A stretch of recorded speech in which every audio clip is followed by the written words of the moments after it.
सामीन अस्सलाम वालेकुम and welcome to Straus biographies. एक मेहनत कश अहमद और दुगान के घर एक बच्चे की पैदाइश हुई। बच्ची की वालदा ने उसका नाम रजब तैयब और दुगान रखा। तब उनका खानदान तुर्की के शहर इस्तांबुल के मज़ाफ़ाती इलाके में आबाद था। इन दिनों अहमद और दुगान फल बेचकर अपने बच्चों का पेट पाला करते थे। आमदनी बहुत कम थी और मामूली गुजर बसर हो रहा था। अहमद और दुगान पर 5 बच्चों की तालीम और तरबियत की जिम्मेदारी थी। फिर कुछ अरसा बाद वो तुर्की के साहिली इलाका में पोस्ट गार्ड के तौर पर मुलाजमत अख्तियार कर चुके थे। और दुगान की उम्र 13 साल थी। उनके वालिदैन मुस्तकिल तौर पर इस्तांबुल शिफ्ट हो गए। तैयब और दुगान के इब्तदाई दिन गुर्बत और तंगदस्ती में गुजरे। तैयब और दुगान 2.5 लीरा से पोस्ट कार्ड खरीद कर उन्हें मुनाफा पर बेचा करते थे और हासिल होने वाली आमदनी से अपना जेब खर्च चलाते थे। वो कभी गली में लेमो पानी बेचते तो कभी रोगनी नान बेचकर गुजारा करते थे। तैयब और दुगान एक फोरम पर तकरीर करते हुए ये भी कहते थे कि कई दिनों तक उनके घर में सालन नहीं पकता था। वो कहते थे, जब मैं मदरसे में जाया करता था तो बहुत से लोग कहते थे कि क्यों अपना मुस्तकबिल खराब कर रहे हो, जाओ किसी अच्छे स्कूल में दाखिला लो और अपना मुस्तकबिल बनाओ। की बातें अदब से सुनता और किताबें बगल में दबाए आगे चला जाता। मैं कुरान मजीद की हिफ्ज कर चुका था और मदरसे से मैट्रिक की तालीम भी हासिल की। तुर्की की मारूफ यूनिवर्सिटी मरमरा में दाखिला लिया और वहाँ से इकोनॉमिक्स और एडमिनिस्ट्रेटिव साइंस में डिग्री हासिल की। जवानी में तैयब और दुगान को फुटबॉल का बहुत शौक था।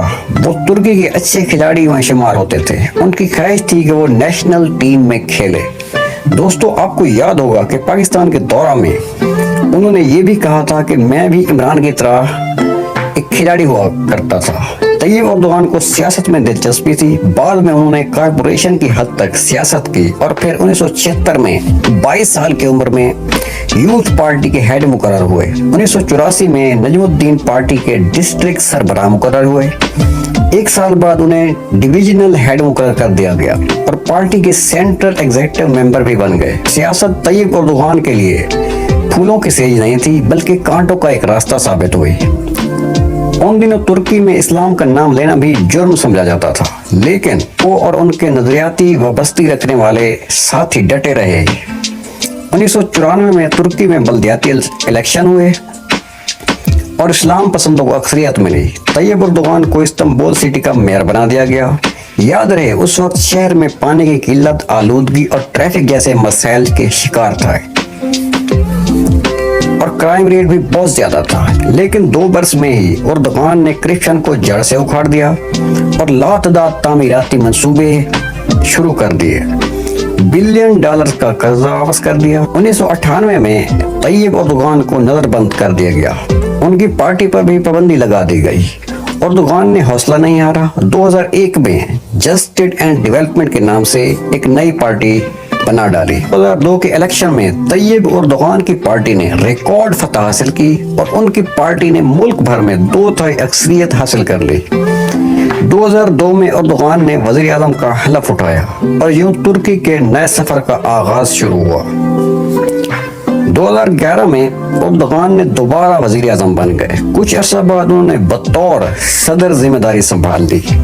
15 जुलाई 2016 की रात को फौज के एक हिस्से ने बगावत शुरू कर दी और मार्शल लॉ लगा दिया। दुगान ने अवाम से अपील की कि वो मुकाबला करें। फिर दुनिया ने यह मनाजिर देखे।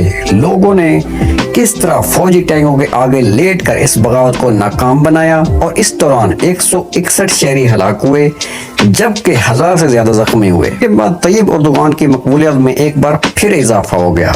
नाज़रीन, ये थी आज की हमारी वीडियो। उम्मीद करते हैं आपको पसंद आई होगी। Thanks for watching. अल्लाह निगहबान।